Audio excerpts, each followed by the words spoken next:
네, 여러분 안녕하세요. 네, 조국만입니다.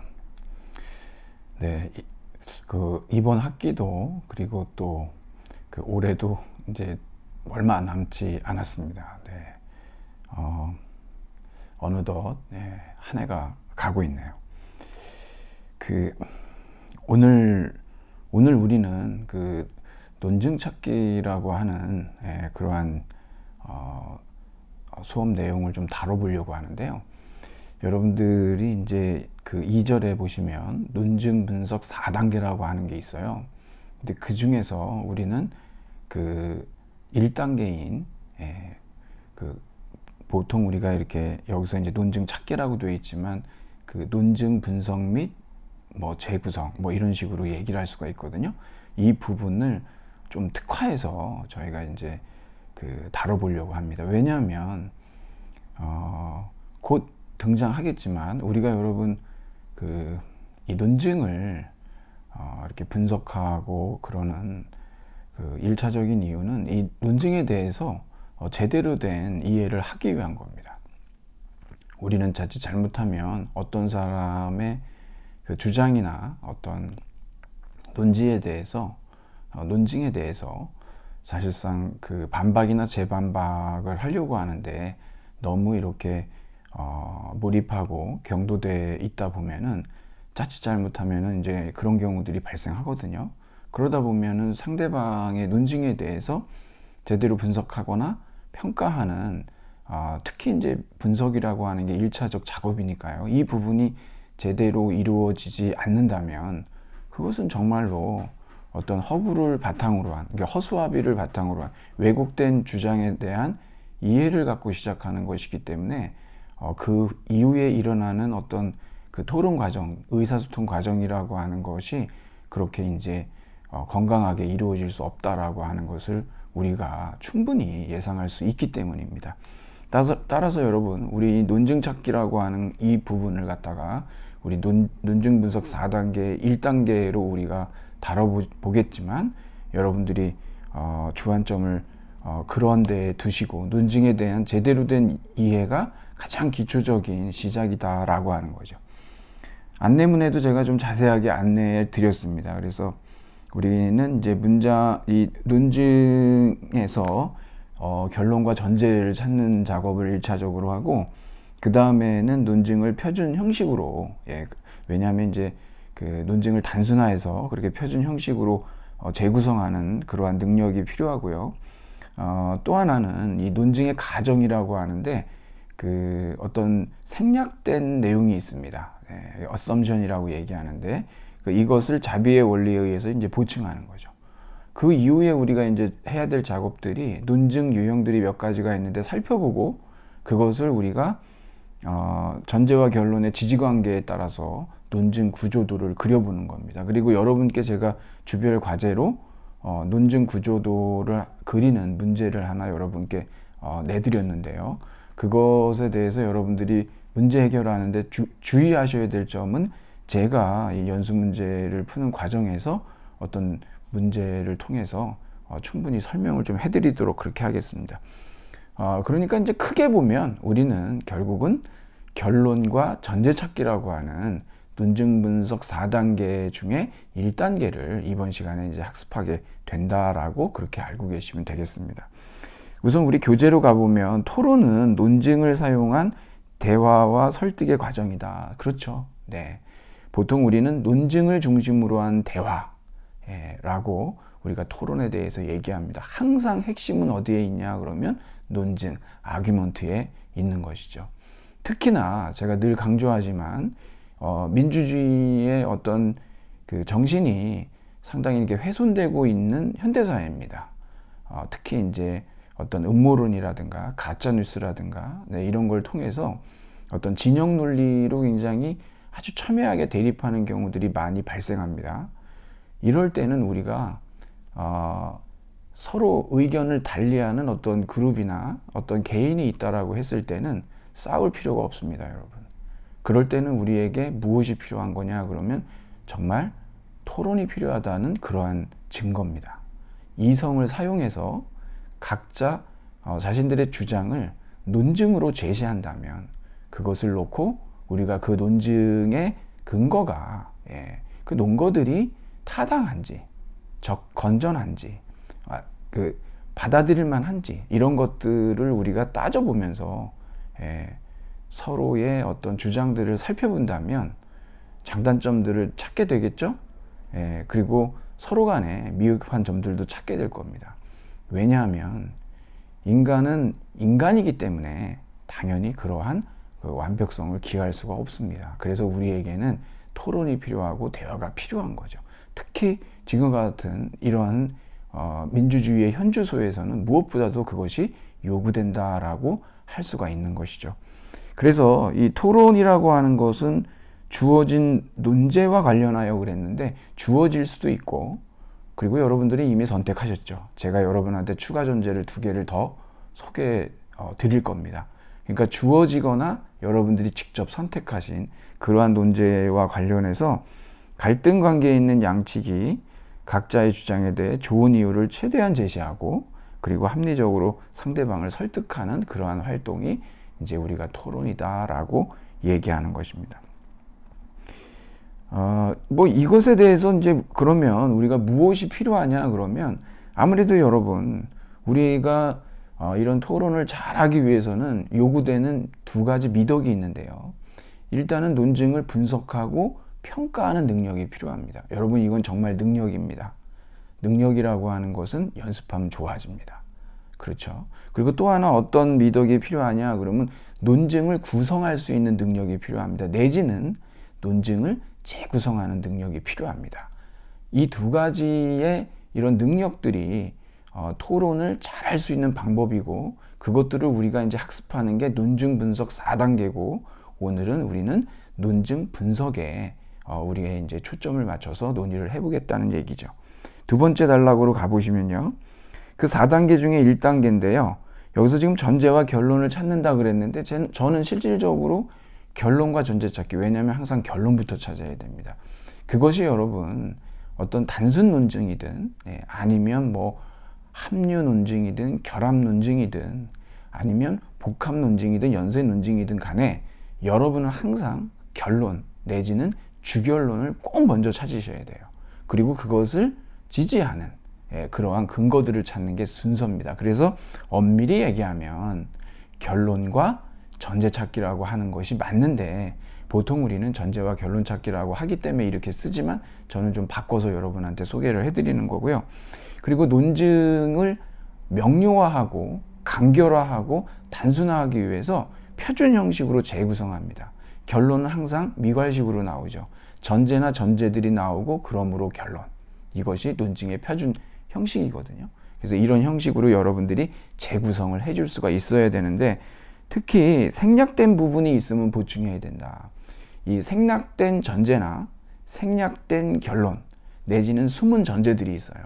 그런 것들을 우리가 assumption이라고 얘기를 하는데, 그것들을 여러분들이 반드시 찾아서 표준 형식으로 만들 때 거기에 같이 넣어줘야만 합니다. 그래서 이제 그 사실상 결론과 전제 찾기를 하고 표준 형식으로 바꿀 때 그러한 assumption도 넣어줘서 표준 형식으로 바꿔주는 작업이 우리가 이제 1단계에서 해야 될 일이죠. 그리고 여러분 2단계는 전제와 결론 간의 지지관계를 점검합니다. 우리 다음 시간에 살펴볼 거니까 자세하게는 하지 않겠지만, 이걸 통해서 우리는 연역 귀납이라고 하는 그 논증이 연역인지 귀납인지를 밝히고, 전제의 신뢰성을 점검하는 게 3단계인데 이것은 이제 그 근거가 적합하냐라고 하는 걸 좀 따져보는 거죠. 나머지 이제 4단계가 있는데 여기에서 이제 비판적 대안을 제시를 하는데, 간단하게 말씀드리면 여러분이 어떤 논증이 있을 때 그것을 찬성할 수도 있고 반성할 수도 있지 않습니까? 반대할 수도 있지 않습니까? 찬성하는 논증, 찬성하신다 그러면 그것을 좀 더 좋은 논증으로 만드는 그러한 찬성 논증을 여러분들이 제시할 수가 있겠고, 그래서 새로 구성하실 수도 있고 재구성하실 수도 있는 겁니다. 내지는 여러분이 반대하신다 그러면 반대 논증을 여러분이 새롭게 구성하실 수 있어야 됩니다. 그러니까 다시 돌아오자면 우리가 이게 토론을 잘하기 위해서 필요한 2가지 능력이 필요한데, 논증 분석과 평가의 능력이고 그 다음에 논증을 구성 또는 재구성하는 능력이다. 이것은 여러분 굉장히 중요한 겁니다. 그래서 이걸 가지고 여러분들이 사실은 실전 토론을 직접 해보실 수도 있고, 그것이 우리가 지금 어렵기 때문에 여러분께 이제 토론 개요서를 제가 이제 과제로 54주차 과제로 내드릴 건데, 거기에서 여러분들이 이러한 방식을 통해서 새로운 논증들을 구성해서 제시하시는, 그것도 가장 좋은 논증을 제시할 수 있도록 하셔야 되겠죠. 자, 이렇게 해서 오늘 이제 1단계를 우리는 주로 이제 논의를 할 텐데요. 전제와 결론을 찾아서 표준 형식으로 재구성하기다 그랬습니다. 여기 보면 비판적 사고는 한마디로 논증적 사고다. 우리 그 1장 1절 생각하기 위해서 다 학습을 했죠. 논증적 사고만은 아니죠. 합리적 사고이고 그 다음에 반성적 사고라고 했습니다. 다시 한번 여러분이 보셔도 되겠습니다. 그래서 논증 분석 1단계에서 이렇게 세 가지를 우리가 살펴볼 것이다 라는 얘기입니다. 우선 여러분 여기 전제와 결론 찾기가 있는데, 이건 논증의 요소를 찾는 거죠. 근데 사실 순서는 항상 결론부터 찾아야 된다는 말씀을 드렸어요. 그러면 우리가 결론과 전제 찾기, 여기에 어떤 어떤 쉽게 찾을 수 있는 그런 어떤 첩경, 지름길은 없는 것인가? 보통 여러분들이 이렇게 찾으시면 절대 안 된다는 거는 말씀을 드릴 수가 있어요. 뭐냐면 125쪽의 맨 마지막 줄에 보시면 뭐냐면요, 문장 위치를 가지고 전제와 결론을 판단할 수 없다. 그러니까 여러분이 문장 위치로 찾으시면 안 돼요. 왜? 결론이 항상 미괄식으로 해서 나오는 것이 아니거든요. 결론은 어디든 나올 수 있습니다. 생략될 수도 있고요. 그러니까 여러분들께서는 절대로 결론과 전제를 찾으실 때, 특히 결론을 찾으실 때 우선적으로 문장 위치로 이런 논증의 요소들을 찾는다라고 하는 것은 머릿속에서 지워버리셔야 됩니다. 좋은 방법도 아니고요. 그러면 어떻게 좀 더, 이건 아주 굉장히 비추천입니다. 이거는 문장 위치로 여러분들이 결론과 전제를 찾으신다라고 하는 건 완전히 제가 이제 비추를 해드리고요. 그나마 제가 이제 세모표 조금 추천해 드릴 수 있는 것이 뭐냐면 126쪽으로 여러분이 가보시면 두 번째 단락이 있어요. 거기에 보면은 이걸 우리가 논증 지시어라고 얘기하거든요. 그러니까 전제 지시어가 있고 결론 지시어가 있습니다. 마치 네온사인처럼 이게 탁 이렇게 불 켜져서 보여주면 잘 보이잖아요, 그쪽이. 그러니까 여기서도 여러분들이 왜냐하면 뭐뭐라는 사실을 고려한다면 뭐뭐이므로 뭐뭐인 까닭에 뭐뭐에서 알 수 있듯이 라는 이런 전제 지시어가 나온다 그러면 이게 전제구나. 그렇죠? 결론은 따라서 그러므로 결과적으로 뭐뭐임에 틀림없다, 뭐뭇을 의미한다, 뭐뭐라고 추론할 수가 있다, 이런 식으로 나오면은 이건 결론 지시어거든요. 이럴 때는 이게 이 문장이 결론이구나, 이 명제가 결론이구나 라고 여러분들이 찾아내실 수가 있습니다. 이거는 여러분 어느 정도 여러분께 추천드릴 수 있는 방법인데, 하지만 문제는 뭐냐면 여러분들이 잘 아시다시피 모든 이러한 논증들이 이런 전제 지시어와 결론 지시어, 즉 논증 지시어를 항상 구사하는 게 아니라는 거죠. 그렇기 때문에 가장 안전한 방법은 뭐냐, 그리고 이것이 가장 우리가 학습을 통해서 더 증진시키고 개발해야 되는 그러한 능력인데요. 그것이 뭐냐면은 세 번째 단락이죠. 이러한 논증 지시어를 남발하게 되면 너무 딱딱해지거나 글이 건조해질 수가 있기 때문에 이런 지시어에 의존해서 전제 결론을 찾지 말고 뭘 의지해서 찾아야 되냐 그러면 논증의 내용이라든가 아니면 맥락이 있죠. 쉽지는 않습니다, 여러분. 사실상 문장이 굉장히 길어지거나 그러면은 이걸 찾아내는 일은 상당히 고역스럽죠. 하지만 여러분들이 어떤 생각을 가지고 계시면 되냐 그러면 이 필자의 주장이 뭐냐, 논지가 뭐냐, 그리고 그것을 지지하는 그러한 근거들, 논거들이 무엇이냐, 이런 식으로 물어 들어가야 된다는 거예요. 이것은 무엇을 얘기하냐면 바로 논리적인 관계, 그게 논증의 내용이고 논증 맥락인 겁니다. 절대 문장의 위치는 안 된다. 그걸 통해서 찾아서는 아주 크게 여러분들이 낭패를 보실 수밖에 없다라는 거를 알아두시기 바랍니다. 그래서 이제 몇 가지 이렇게 예가 여기에 나와 있어요. 한번 여러분들이 한번 살펴보시고, 예 6으로 가보시면 거기에서 이런 대학 도서관 증축은 마땅히 빨리 이루어져야 한다 그러면서 이제 예가 이렇게 나와 있죠. 그래서 이제 전제 결론으로 이렇게 얘기를 하고, 맨 마지막 줄에 보시면은 논지, 즉 그 글이 주장하고자 하는 핵심적인 것인지를 결정하는 일이 필요하다 그랬는데, 무조건 여러분들이 여기서 이제 그 뭐 단순 논증이든 복합 논증이든 결론 내지는 주결론을 가장 우선적으로 찾는 것이 중요하다라고 알고 계시면 되겠습니다. 물론 논리적 관계에 의해서 여러분들이 찾으셔야 되겠죠. 두 번째로 넘어가 볼까요? 논증을 표준 형식으로 재구성한다 그랬는데, 이렇게 하게 되면 논증이 굉장히 명료해지고 간결해지고 명확해집니다. 아주 단순화시키는 거거든요. 이러한 표준 형식은 이렇게 전제 또는 전제들, 그러므로 결론, 이런 식으로 미괄식으로 나온다라고 하는 것이죠. 이것을 표준 형식으로 재구성하기 위해서 여러분들이 주의하셔야 될 것들이 있고, 그리고 과제하면서도 여러분들이 아마 어쩌면 여러분들이 제가 이렇게 놓은 덫에 걸리실 수도 있습니다. 그러니까 잘 한번 들어보세요. 어떻게 해야 되는지를. 우선 여러분들이 기본적으로는 뭐 수사 의문문이든 감탄문이든 이런 것들은 평서문으로 전환시켜 주셔야 됩니다. 그래서 여기 지금 뭐 예 7이 나와 있죠. 그리고 이 두 번째가 중요해요. 두 번째가 굉장히 중요합니다. 이게 아마 여러분들이 아마 과제를 해결하는 데 있어서 상당히 의견이 갈리실 수 있는 부분이기도 해요. 잘 들으셔 보시면은 불필요한 내용들을 제거해야 된다는 겁니다.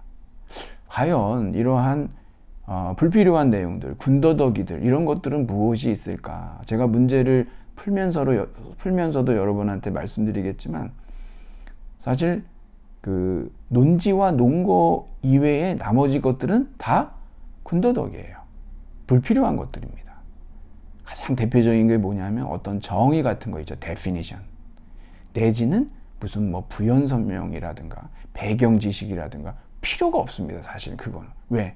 우리가 이제 예전에도 한번 퀴즈 1차에서 여러분 살펴보셨지만 거기에 보면은 논증은 딱 하나예요. 나머지 것들은 뭐냐 그러면 그러한 이슈들을 나열한 것에 불과하거든요. 논증이라고 하는 건 반드시 그 결론의 참을 정당화하려고 하는, 입증하려고 하는 그러한 근거들이 나와 있고, 그것이 이제 그 정당화의 의도가 그 필자의 그 의지이기 때문에 이런 것들이 드러난 것이 논증이지, 그 논증이 아닌 것들이 많이 있거든요.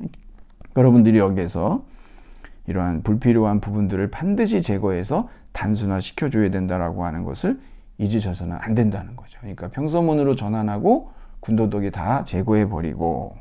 그래서 예 9를 보시면은 여러분 이거 무슨 오류입니까? 무지의 오류죠. 우리가 이제 앞에서도 살펴봤는데 111쪽을 여러분들이 한번 참고해 보시면 될 것 같아요. 그래서 여러분들이 130쪽 예 10으로 가보면 결국 이거예요. 나머지 다 필요가 없는 겁니다. 그리고 예 바로 밑에 이렇게 물론 나오지만, 이 논증자가 이제 논증을 이런 식으로 표준 형식으로 재구성할 때 어떤 그 의도를 갖고 재구성을 해야 되냐. 만일에 우리가 그 논증을 최대한 잘 이해하려고 하는 어떤 그러한 목적이 아니었다면, 그러니까 여러분이 여기에서 124쪽에 전제와 결론 찾기 한 다섯 번째 줄 가보시면 논증 분석의 1차적 목적은 논증에 대한 반박이나 평가가 아니라 논증에 대한 명확한 이해다 그랬지 않습니까? 이거 굉장히 중요한 얘기입니다. 여러분이 만일에 그 반박이나 논박이 목적이라면 이러한 논증들을 표준 형식으로 고쳐줄 때, 특히 여기에 이제 생략된 가정들 있잖아요. 그거를 갖다가 논박이 되기 쉬운 나쁜 논증으로 여러분들이 구성하실 수도 있어요. 그건 여러분 뭡니까? 그건 정말 논리의 문제가 아니라 여러분의 됨됨이, 윤리의 문제인 거예요. 그렇죠? 비도덕적인 행위라고 볼 수가 있겠죠. 그래서 여기에서 우리가 당신의 어떤 그 논증 구성은 비도덕적이다라고 하는, 논리를 떠나서 당신은 기본적으로 인간의 됨됨이가 잘못됐다라고 하는 그런 비난을 피하려면 우리는 이러한 생략된 부분을 보충할 때 자비의 원리라고 하는 그런 원칙에 의거해서 보충을 해줘야 된다는 그 얘기를 이제 다음으로 하려고 하는 겁니다. 자, 생략된 부분 보충하기라고 하는 것이 있어요. 이거는 여러분 숨은 전제일 수도 있고 또는 생략된 전제일 수도 있고 또는 생략된 결론일 수도 있습니다. 그러니까 여러분 여기에 이 어썸션이라고 하는 논증의 가정이라고 하는 건 전제든 결론이든 상관이 없어요. 그러니까 여러분들이 그것을 찾아내셔야 되는 겁니다. 그거를. 왜 그러면 이렇게 생략하느냐? 여러 가지 이유가 있겠죠. 여러 가지 이유가 있습니다. 이런 그 생략된 가정들, 생략된 명제들, 생략된 이런 전제나 결론들은 왜 그러냐 그러면 너무나 사람들이 많이 주지하고 있는 사실들을 굳이 불필요하게 얘기할 필요는 없겠죠. 예, 그렇습니다. 그리고 또 그런 생략을 통해서 상당히 어떤 수사적인 효과를 얻을 수도 있어요. 아리스토텔레스가 얘기했는데 이러한 약식 논증이라고 하는 거, 그러니까 뭐 전제든 결론이든 이런 것들을 생략했을 때 그러한 약식 논증이야말로 많은 사람들에게 박수갈채를 받는다 그러죠. 그거 일부러 다 굳이 시시콜콜 얘기하는 것보다 그렇게 했을 때 더 수사적인 힘이 강하다라고 하는 얘기입니다. 그런데 또 하나가 있는데, 사실 여러분 뭐가 있냐 그러면 속임수일 수도 있어요.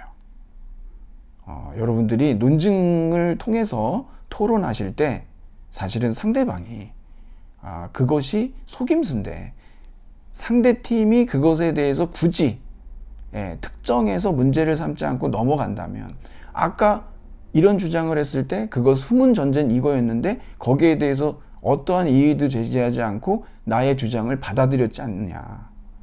그러니까 당신이 그 전제를 참이라고 신뢰할 만하다라고 했기 때문에 그런 주장을 받아들였기 때문에 지금에 와서 내 주장은 거기서부터 따라 나왔기 때문에 당신이 지금 여기에서 문제 삼고 있는 것은 아까는 받아들였고 지금은 받아들이지 않는 그러한 비일관성으로 인해서 그건 논리적 모순이다. 뭐 이런 식의 실제로 이런 일이 있습니다, 여러분. 그렇기 때문에 상대방의 논증을 꼼꼼하게 잘 듣고 특히 이 숨어있는 전제나 결론들, 이것이 속임수일 가능성이 높기 때문에 그래요. 많이들 그럽니다, 여러분. 그래서 이걸 조심하셔야 돼요. 그리고 이걸 잘 찾아내시면 굉장히 샤프한 겁니다. 여러분들은 여기에 집중하셔서 많은 대화나 뭐 TV 토론 아니면 다른 어떤 책자 이런 것을 읽어보실 때도 그런 것들을 한번 꿰뚫어 보시려고 노력해 보세요. 굉장히 똑똑한 사람이 될 수가 있습니다. 사실상 연습을 많이 하시면 그것을 지적할 수 있는 능력도 생기거든요. 되게 재밌죠, 그렇게 되면.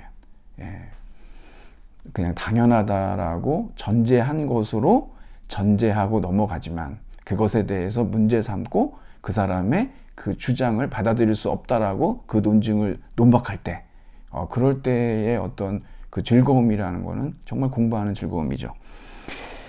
자, 그러면 여기 이제 예가 이렇게 몇 가지가 나와 있습니다, 여러분. 그리고 여기 131쪽에 예 14가 있는데 이거는 이제 우리 연습 문제에도 나오거든요.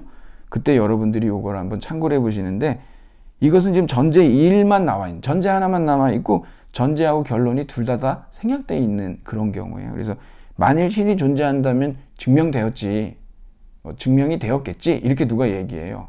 근데 거기에는 뭐가 생략되어 있냐? 신의 존재는 증명되지 않았다. 그러므로 신은 존재하지 않는다까지도 이미 생략함으로써 얘기하고 있기 때문에 상당히 이 논증이 잘된 논증이다 라고 얘기하는 것이죠. 자, 그러면 여러분들이 132쪽으로, 그러면 우리가 이 생략된 전제, 이거를 갖다가 어떤 식으로 구성을 해줘야 되겠냐. 이건 윤리의 문제라고 그랬죠. 굉장히 호의적으로 구성을 해주셔야 되고 자비의 원리에 의해서 구성을 해주셔야겠는데, 자비의 원리에 의해서 구성한다는 게 무슨 얘기냐 그러면 상대방 논증이 가능한 한 좋은 논증이 되도록 생략된 부분을 보충해야 돼요. 여러분 한번 이거 더 이상의 예가 필요 없이, 더 이상 설명이 필요 없이 예를 보시면 됩니다. 여기 지금 예 16하고 예 17이 있는데 이건 양화 표현의 문제거든요. 사람은 모두 이기적이야. 이건 너무 강하죠. 이러한 전제의 어떤 신뢰성, 적절성을 입증하기는 굉장히 힘들어요. 여러분, 그 인간이 모두 이기적이다? 모두 이기적이진 않습니다, 여러분. 인간은요, 상황에 따라서 대단히 이타적이에요.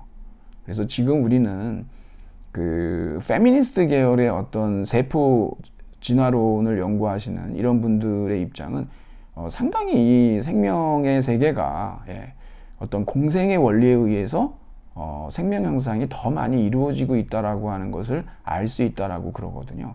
물론 그 전에 이제 다인 진화론에 의하면 정말 뭐 그 생존 투쟁, 토마스 홉스의 만인에 대한 만인의 투쟁 상태, 정말 그렇게 얘기할 수 있는 그런 경쟁의 원리가 주로 논의됐다면, 사실상 1960년대 이후에 분자 생물학이 등장하면서 이 생물의 세계를 들여다보면 사실 그렇지도 않다는 거예요. 그게. 물론 그게 여러분 유전자 차원에서조차도 그렇다는 겁니다. 그게.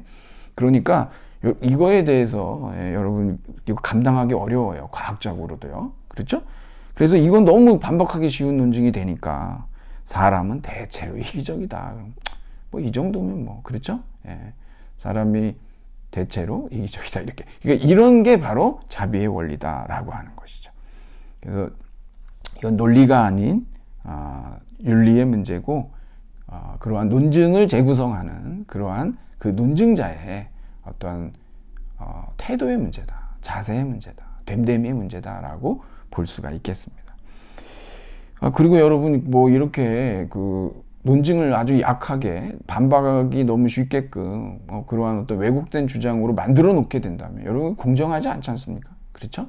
그런 차원이, 그래서 우리가 윤리의 문제라고 말씀을 드리는 겁니다. 다음으로 넘어가 보면 이제 복잡한 논증을 표준 형식으로 재구성하기가 이렇게 나와 있는데, 여러분 여기는 이제 제가 그 안내문에도 나와 있지만 논증 유형이 있어요. 단순 논증이 있고 합류 논증, 결합 논증, 복합 또는 연쇄 논증이 있는데, 단순 논증은 말 그대로 전제 하나에서 전제 결론을 지지하는 겁니다. 이거는 그냥 아주 기본적인 것이고, 합류 논증이라고 하는 것은 전제들이 독립적으로 대등하게 결론을 지지하는 경우를 얘기하고, 결합 논증이라고 하는 것은 말 그대로 전제들이 결합해서, 이거 여러분 아리스토텔레스의 산담론법 생각하시면 돼요. 이 전제들이 결합해서 결론을 지지합니다.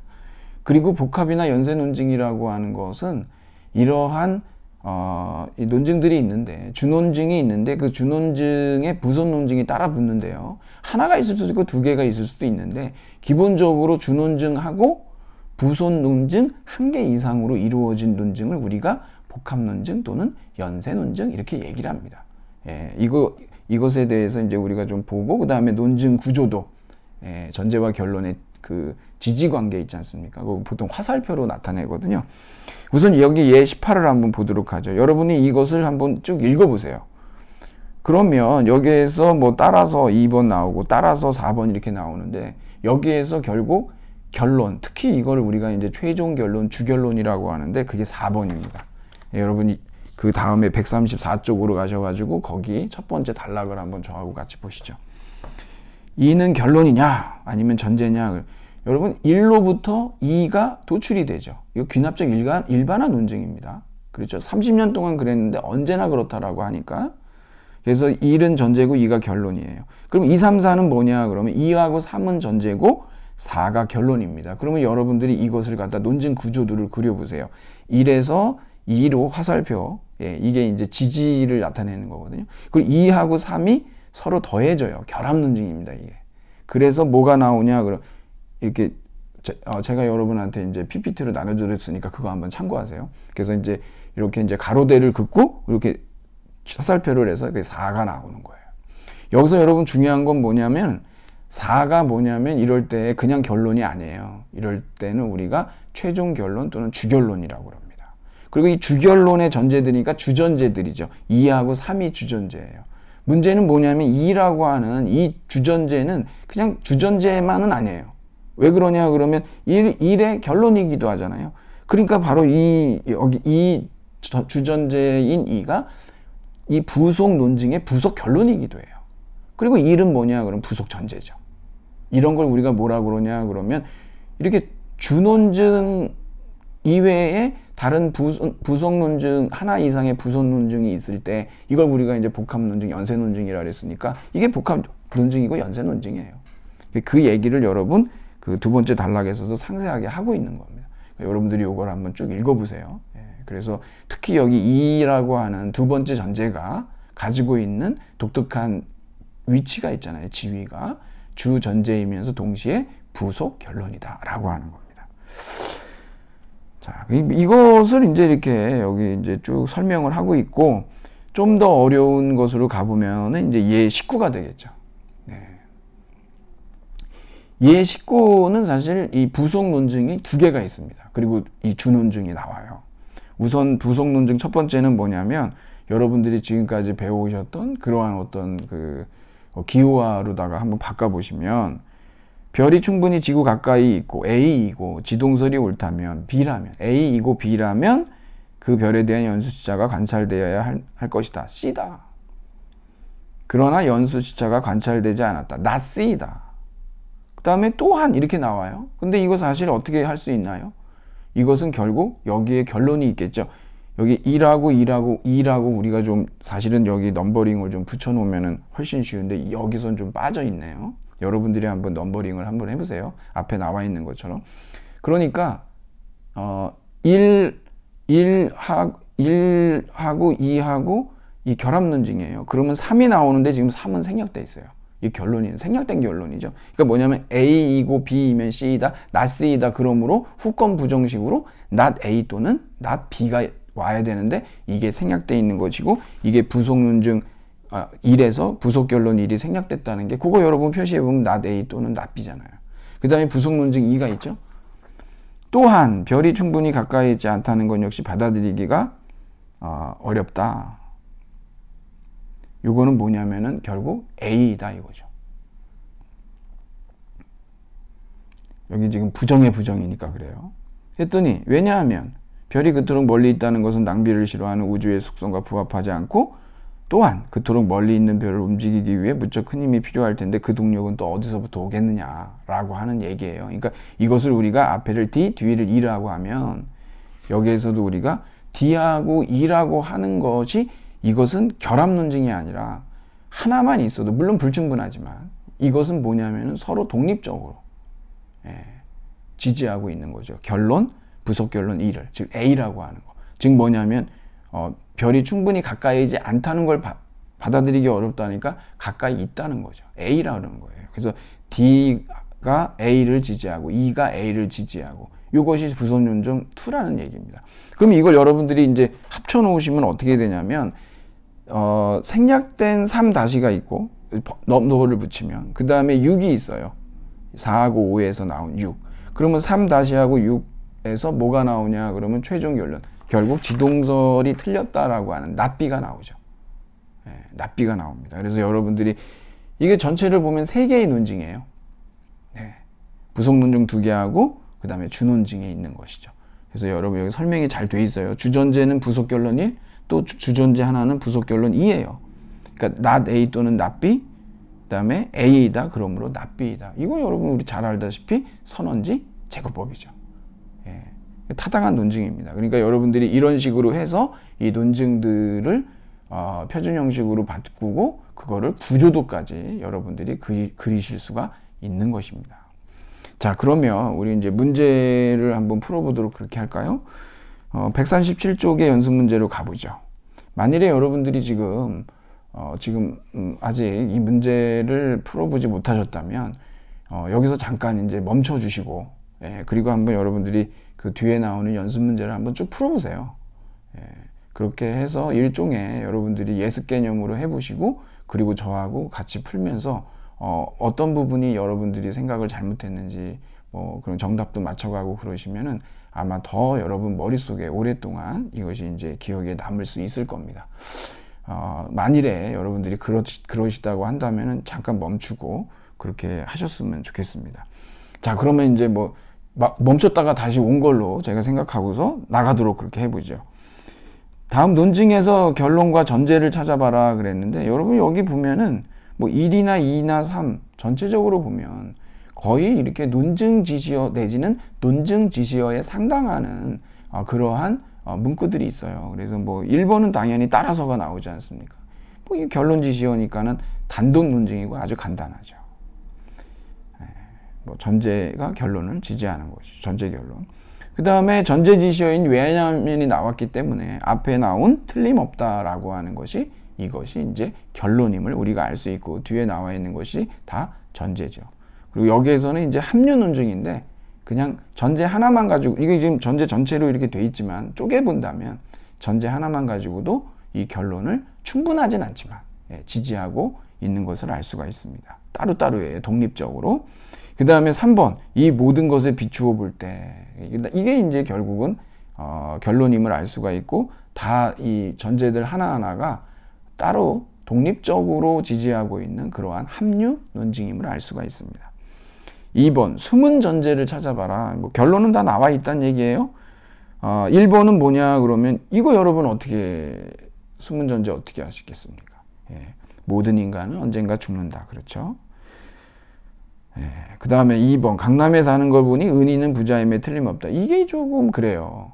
여러분들이 만일에 강남에 사는 사람은 모두 부자다. 이렇게 이 숨은 전제를 여러분들이 명시하신다면 그것은 그 자비의 원리를 어긴 그런 그 비윤리적인 태도다라고 얘기 드릴 수밖에 없겠다 이거죠. 대체로 이렇게.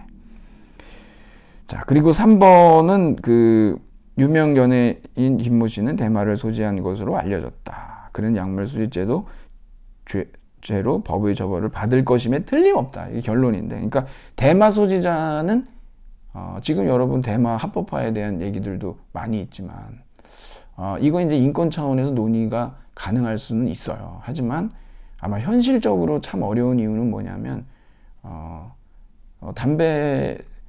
담배도 지금 합법화돼 있는데 굳이 그 담배에 대한 또 논의들도 지금 많이 있지 않습니까? 이제 뭐 흡연 폐해에 대해서. 근데 대마까지 이게 사실 논의선상에 오를 수 있냐 이런 현실적인 부분들이 있죠. 근데 뭐 행복 추구권 관련해서 뭐 얘기들이 분명히 있는 건 사실입니다만 대마 소지자는 약물 수질죄로 법의 처벌을 받는다. 3번, 숨은 결론이네요. 이제 결국 뭡니까? 항고팅은 심리강에 진출할 것이다. A면 B다, not B다. 그러므로 not A다 라고 하는 후권 부정식이고, 2번은 뭐냐 그러면 그러므로 태아감별법을 합법화해서는 안 된다라고 하는 것이죠. 물론 이건 뭐 지금 와서는 어떻습니까? 지금은 뭐 사실상 이제 남아선호사상 뭐 여전히 뭐 어떤 집안에서는 그렇기도 하고 그러지만 뭐 예전하고는 많이 분위기가 시대적 상황이 상당히 달라졌다라고 하는 것은 분명한 사실임에 틀림없죠. 특히 이제 최근에 낙태죄와 관련된 논의도 계속 나오지만 저는 이게 낙태죄는 이제 전면 폐지가 맞다라고 하는 입장입니다.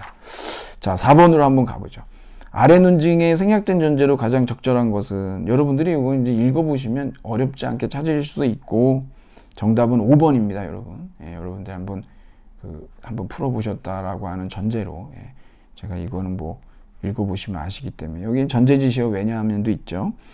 5번으로 여러분들이 가보시면, 이거 여러분이 어쩌면 정답이 뭐 4번이라고 하실 수도 있는데, 정답은 3번이에요. 왜 그러냐면, 지금 여기 결론은 니은입니다.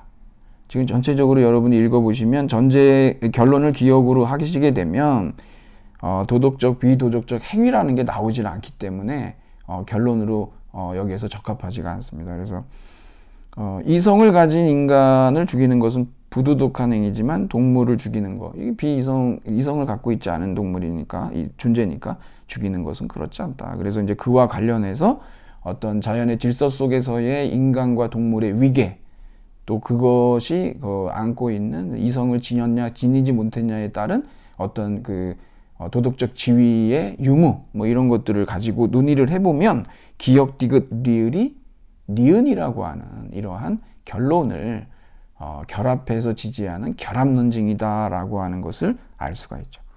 6번은요, 여러분 정답은 4번이고 131쪽의 예 14를 여러분이 한번 참고해 주시면 될 것 같습니다. 넘어가겠습니다. 7번으로 한번 가볼까요? 다음 논증에서 부속결론 혹은 주결론을 도출하기 위해 추가해야 될 숨은 전제로 가장 적절한 것은 뭐냐 그랬는데, 여러분 여기 부속결론, 주결론이 이렇게 나온 거 보니까 이거 무슨 논증입니까?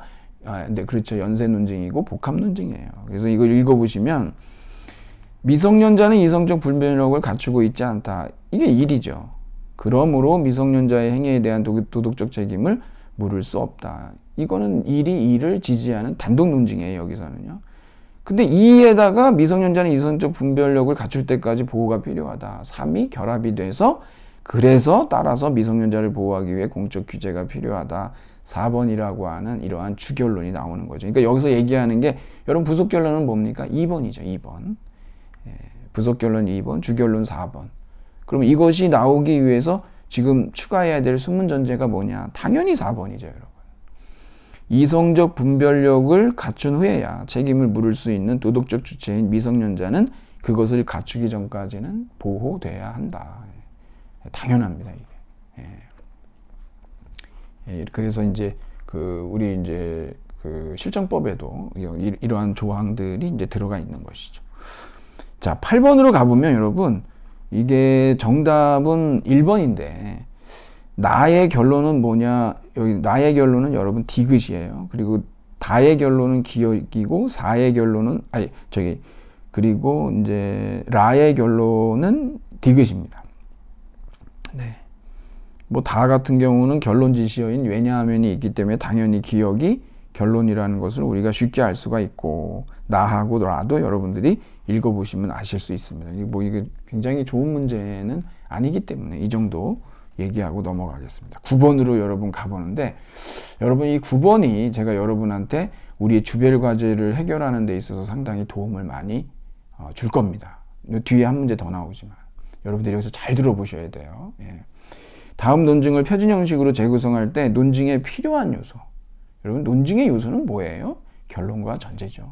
나머지는 다 군더더기입니다. 그 군더더기 부분들을 제거해야, 논증에 불필요한 부분들을 제거하는 것이 당연히 우리가 논증을 표준 형식으로 구성하는 데 있어서 우리가 해야 될 전지작업 같은 거죠. 좀 다 치고 중요한 것만 남기는 겁니다. 그러면 여러분들이 이것을 한번 읽어보시면, 학교폭력을 근절하기 위해 모든 학교에 안전요원을 배치해야만 하는가? 이거 정말 의문문이에요. 그래야 되냐고 묻는 거예요. 이것은 논점을 묻는 문제제기죠. 교사의 생활지도만으로 충분하지 않은가? 논점에 대한 보충 설명. 교사를 제외하고 안전요원을 별도로 배치하는 일은 교사와 그 역할이 중복될 뿐만 아니라 교사의 권위까지 훼손시킬 수 있다는 우려도 있다. 뭐 관련 배경 설명을 지금 하고 있습니다. 그래서 실제로 설문조사에서 의견을 수렴해 보았다. 일종의 이제 형식적인 어떤 절차가 있었는지를 그냥 소개하는 내용이에요. 아무 상관이 없다는 거예요, 논증하고. 자, 많은 교사들이 수업 준비와 행정 업무로 인해 학생들의 생활지도에 소홀할 수밖에 없다고 토로했다. 75%의 교사들은 학교폭력을 근절하기 위해 안전요원이 필요하다는데 인식을 같이 했다. 결국 어떻게 됐습니까? 미음과 비읍이 결합해서, 그래서 결론으로 모든 학교에 안전요원을 배치해야만 한다라고 하는 결론이 나온 거죠. 여기 뭐 결론 지시어 따라서가 있기도 하지만, 그래서 여러분들이 이것을 논증에 필요한 요소, 결론과 전제로 이루어진 그러한 어떤 논증의 표준 형식으로 바꾸면 3번이에요. 미음, 비읍, 시옷이라고 하는 것이 시옷이 결론이죠, 여러분. 이것은 합류 논증입니다. 이게. 안전요원을 왜 배치해야 되냐 그러면 업무가 너무 많아서 아무래도 이 부분을 소홀히 할 수밖에 없고, 또 하나는 학교폭력의 문제가 있다. 이 두 가지가 같이 결합될 때 좀 더 강한 논증이 된다라고 하는 걸 알 수가 있죠. 우리가 여기에서 다 제거해버린 건 뭐냐 그러면 군더더기, 어떤 부연 설명, 절차에 대한 설명, 문제 제기 이런 거 다 제거했어요. 논증만 찾는 겁니다. 자, 10번을 보시면 여러분 이것을 여러분이 논증 구성해 보시면 기역은 전제고 니은이 결론이에요. 그 니은하고 디귿이 주전제입니다. 그러니까 디귿이 뭡니까? 여기에서는 부속 결론이면서 주전제죠. 그리고 니은하고 디귿이 결합해서 리을이라고 하는, 그래서 사람들이 사형의 위협이 종신형보다 살인 범죄 효과가 더 클 것이다 라고 이건 뭐 논란이 많이 있죠, 여러분. 어찌됐든 이렇게 얘기가 되는데, 이게 여러분들이 요거 뒤에 또 문제 16번에 똑같이 나오거든요. 16번 한번 가볼까요? 16번에 보면 이게 10번이고 16번인데 여기서 5번이에요. 니은은 주논증의 결론이다? 아니죠. 이것은 부속 논증의 결론이면서 주논증의 전제죠. 그렇죠? 그래서 부속 결론이면서 주전제. 그리고 여러분 요걸 보시면 충분히 논증 구조도를 그리실 수 있을 겁니다. 이렇게 해서 넘어가고 11번으로 가보시면 아래 글을 표준 형식으로 재구성해 보자. 여러분 이럴 때 제일 먼저 찾아야 되는 거 뭐라 그랬죠? 예, 결론이나 주결론입니다. 여기 주결론은 뭐냐 그러면 F예요.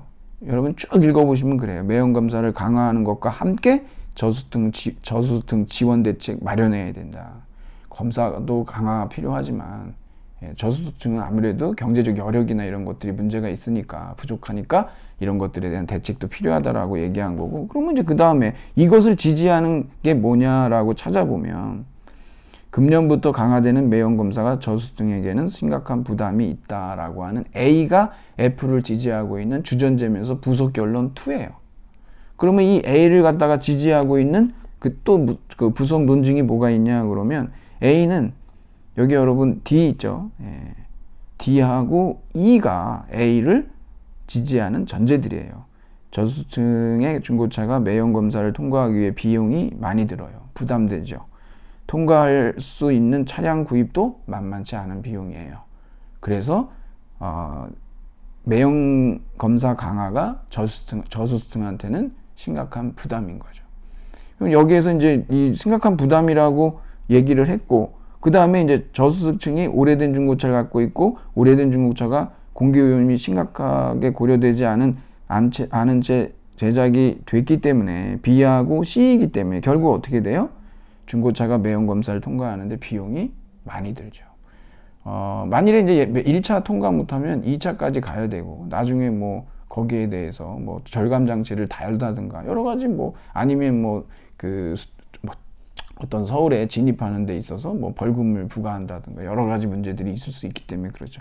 그래서 B하고 C가 D를 이게 결합 논증이에요. D를 지지하고 D하고 E가 따로따로 합류 논증이죠. 따로따로 A를 지지하고 A가 최종 결론인 F를 갖다가 지지하는 이러한 논증 구조를 가지고 있다라고 하는 거를 아실 수가 있습니다. 그러니까 여러분 부속 결론 1이 D고 부속 결론 2이면서 주전제가 A이고 그 다음에 주주 결론이면서 최종 결론이 F다라는 겁니다.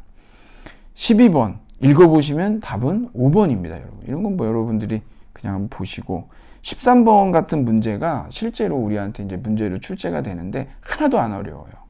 왜 그러냐 그러면 이거는 여러분 그냥 연쇄 논증에 우리가 알고 있는 그냥 연역 규칙에 의해서 그냥 흘러갑니다. 그래서 여기 보면은 A이면 B다. 그 다음에 여기 이제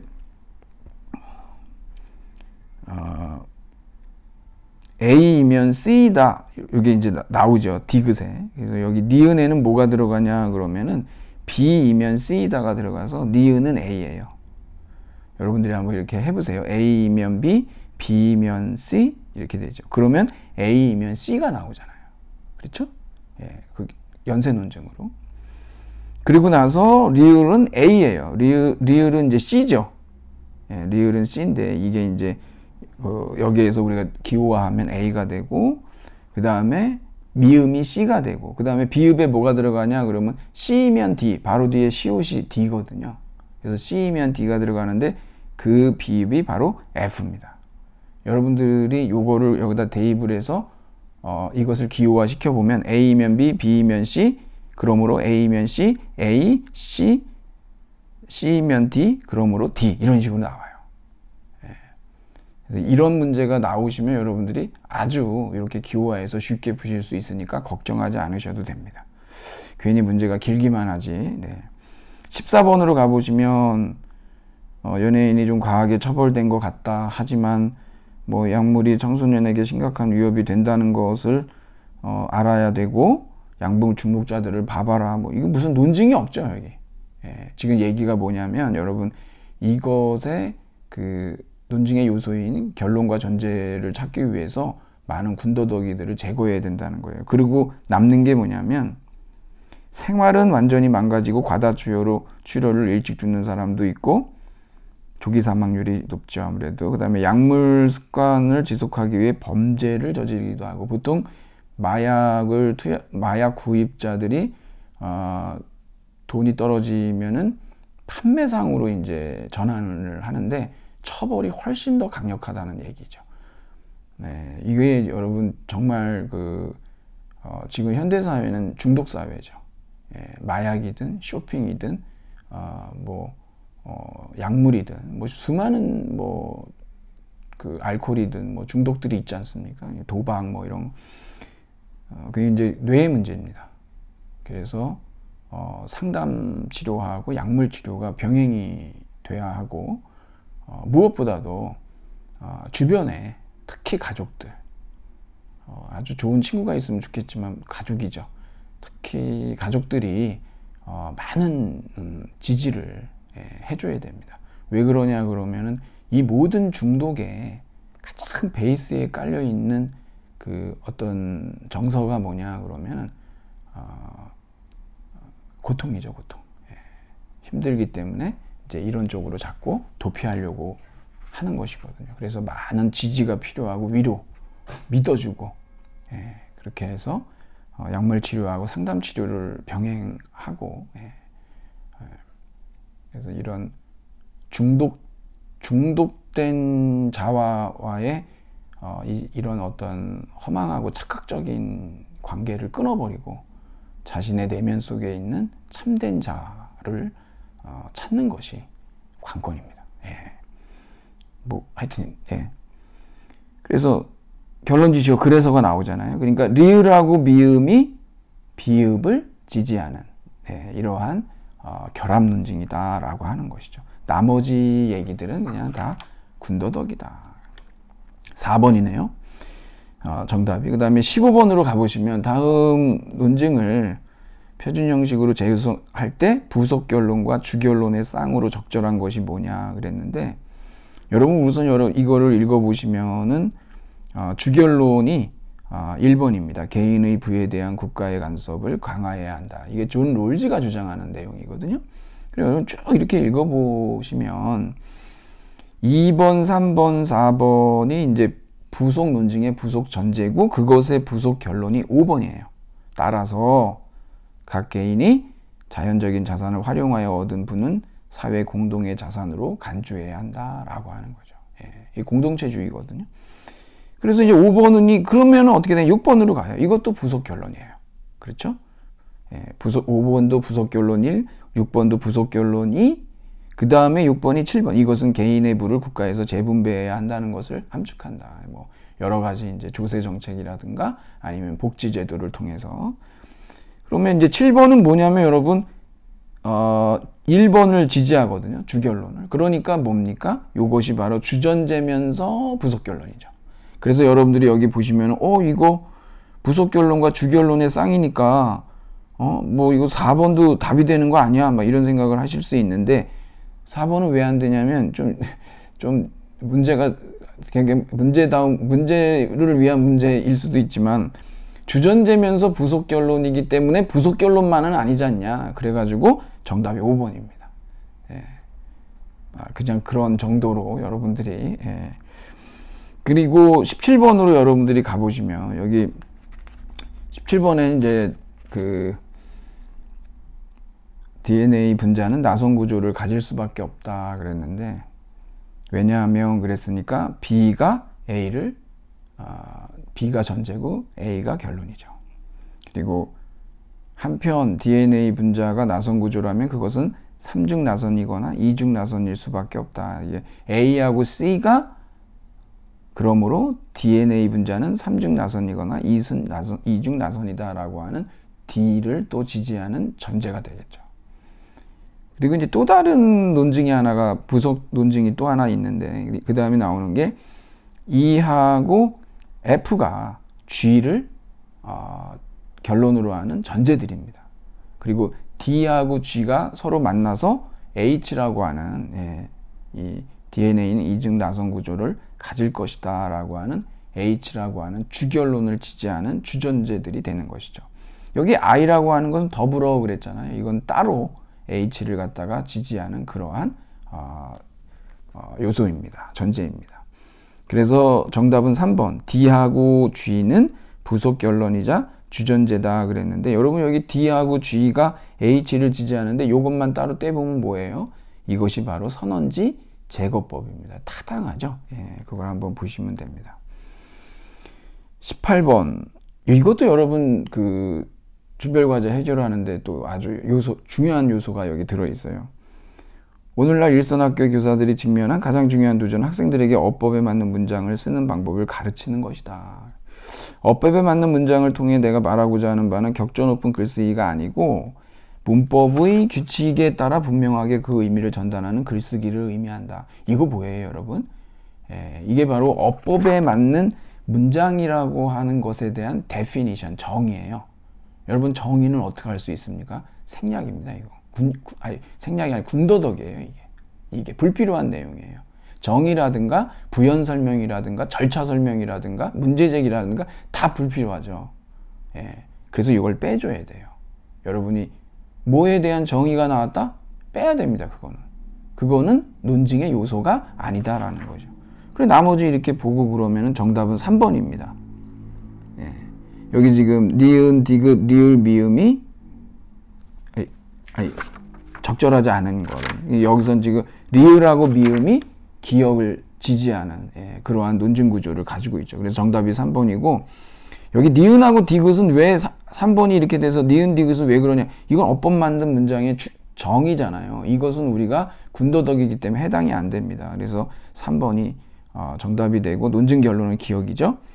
그 다음에 19번, 요거 여러분이 19번하고 여러분하고 제가 99쪽에 문제 10번, 예전에 제가 그거 풀려고 그러다가 여러분한테 나중에 우리가 논증 구조도를 배우고 그 다음에 돌아와서 같이 한번 보도록 그렇게 하겠다고 말씀을 드렸어요. 지금 19번도 이거 좀 상당히 복잡해 보이지만 그렇지가 않아요. 여러분들이 이거를 갖다가 가만히 이렇게 읽어가면서 그려보세요. 뭐가 전제고 뭐가 결론인지. 물론 제일 중요한 건 뭐라고 그랬습니까? 맨 처음에 우리가 찾아야 되는 것은 결론이나 주결론. 이건 거의 이제 부속 논증하고 주거 논증 이런 게 있기 때문에 복합 논증이나 연쇄 논증이라는 걸 알 수가 있죠. 정부는 모든 국민들을 위해 금연 정책을 강제적으로 실시할 필요가 있다. 이거 쭉 읽어보면 이게 바로 주결론이에요. 왜 그렇죠? 이유가 뭘까요? 라고 하는 것이 이제 전제들이 되는데 그것들이 부속 논증이 나오는 거예요. 그래서 니은 보면 뭐 흡연자에 절대적으로 나쁜 영향을 미친다는 것은 금연 정책을 실시해야 되는 가장 큰 이유다. 여기 이제 니은을 지지하고 있는 것이 디귿, 리을이에요. 담배가 이렇게 해롭다는 거예요. 그 다음에 또한 비흡연자의 간접 흡연도 문제죠.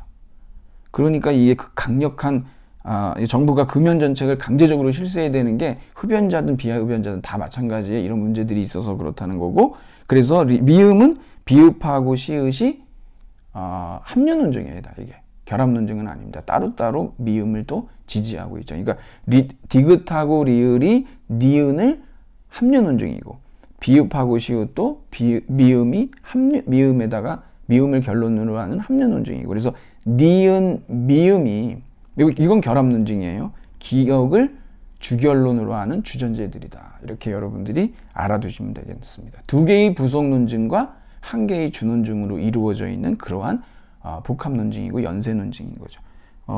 잘못된 것은 2번이에요. 여기 보면은 기억을 디귿하고 리을이 기억을 직접적으로 지지하는 게 아니라 니은하고 미음이 결합 논증으로 기억을 지지하고 있죠. 이 글의 주전제는 뭡니까? 니은하고 미음이죠. 그래서 2번, 3번이 잘못됐기 때문에 19번은 2번이 정답이다. 그리고 그러면 이제 저하고 99쪽에 10번 문제를 풀어보고 오늘은 정리를 좀 하도록 하겠습니다. 여러분들이 99쪽에 10번. 자, 자연은 기계이거나 스스로 진화하는 어떤 것이다. 이거 여러분 뭐 같습니까? 네, 이게 지금 A 또는 B 이러죠. 그럼 여러분 이 중에 뭐 어떻게 되겠습니까? 선언제 제거법으로 알아서 H 보면 따라서 자연은 기계가 아니다. not A다. 그러므로 스스로 진화하는 거죠. 그러므로 B다. 예, 이것만 보면은 이게 바로 주논증이에요. 그리고 나머지는 여러분 주전제인 A든 H든 이것을 또 지지하는 그러한 전제들이 있겠죠. 여기서는 H예요. 따라서 자연은 기계가 아니다 그랬지 않습니까? 요걸 이제 지지하는 부속 논증을 보면 여러분들이 C, 반면에 자연은 완성된 것이 아니다. 이 C를 따로 지지하는 것들이 또 여기에서는 이제 있는데, 일단은 본질적으로 기계는 완성된 작품 또는 닫힌 체계이다. 반면에 자연은 완성된 것이 아니다. B, C. 그 다음에 G로 가서 발전하는 것을 스스로 기계를 만들 수는 있겠지만 그것 자체가 기계일 수는 없다. 따라서 자연은 기계가 아니다라고 하는 이러한 주전제 H에 대한 전제들이죠. 이 전제들이 C, B, G예요.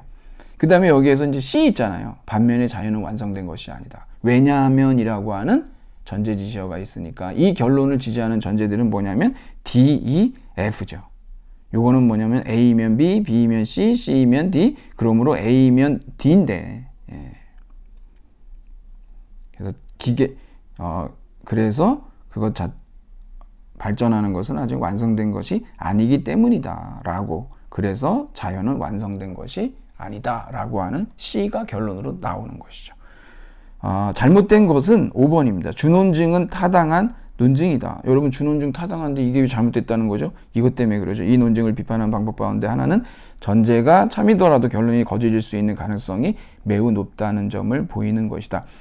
이 자체만 놓고 보면요, 이 자체만 놓고 보면은 귀납 논증의 소위 어떤 연역의 타당성에 문제 제기하는, 그러니까 귀납 논증의 합당성에 문제 제기하는 방법으로는 요게 아주 정확한 말이에요.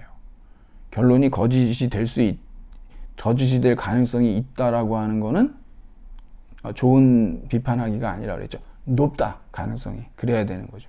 근데 이건 귀납 논증에 대한, 귀납 논증의 특히 합당성, 즉 지지관계에 대한 비판일 경우에는 맞는데, 주논증은 지금 여러분 우리가 봐서 아시다시피 선언지 제거법으로서 이것은 타당한 연역 논증이기 때문에 뒤에 나오는 설명하고 서로 맞지가 않아서 5번이 정답이 되는 것입니다.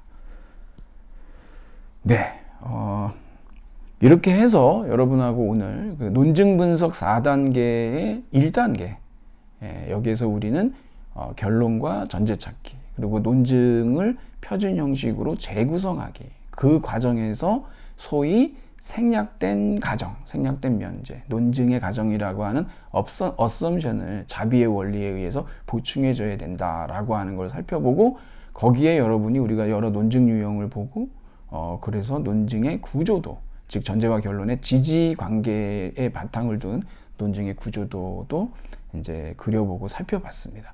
여러분들이 그렇게 연습을 해보시면 이 논증들이 좀 더 명확하게 여러분한테 다가올 겁니다. 그러니까 이제 합류 논증은 독립적으로 대등하게 그 전제들이 결론을 지지하는 것이고, 결합 논증은 결합해서 서로 의존적으로 결론을 지지하는 것이다 라고 하는 거, 그것을 여러분들이 꼭 구별해서 알아두시면 좋겠습니다. 네, 오늘은 여기까지 하도록 하고, 이제 다음 시간에는 우리가 논증 분석 4단계, 2단계, 3단계, 4단계를 좀 풀어보고 직접 한번 우리가 그것을 연습해보는 그러한 시간을 갖도록 하겠습니다. 네, 여러분 장시간 고생하셨습니다. 코로나 바이러스 팬데믹이 장기화되면서 여러분도 정말 많이 힘드실 겁니다. 다 이렇게 힘든데, 네, 각자 또 저희가 놓여 있는 어떤 상황들이 조금 또 다를 수도 있겠지만,